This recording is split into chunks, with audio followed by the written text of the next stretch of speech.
Inquiétude et incertitude cette année pour ce planteur de 58 ans. Il possède une petite cacaoyère familiale et à ce moment de l'année, Mohamed Karim ne sait pas si la récolte sera bonne à la fin de la saison. Ces incertitudes de cette année, il les doit à l'harmattan, ce vent sec qui se lève dans le désert du Sahara et qui souffle sur une grande partie de l'Afrique de l'Ouest. Le sol est desséché et les graines pourrissent à vue d'œil.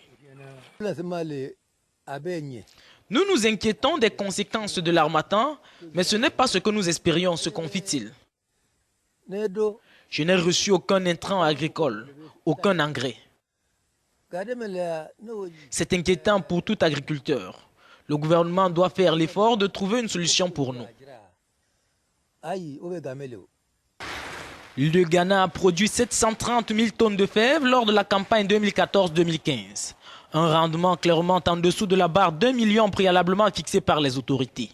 La faute aux problèmes climatiques, mais aussi à la mauvaise distribution des engrais et des pesticides, selon les agriculteurs.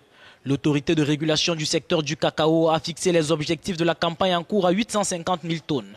Un chiffre qui correspond, à son avis, aux capacités que peut produire le pays entre le mois d'octobre et celui de mai. Notre objectif est de produire 850 000 tonnes métriques. Nous espérons, au regard de ce qui se fait sur le terrain, que nous parviendrons à le faire.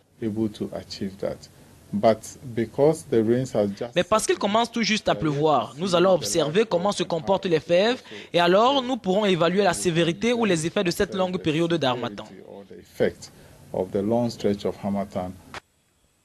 Avec l'or et le pétrole, le cacao est la principale source de devises pour l'économie ghanéenne.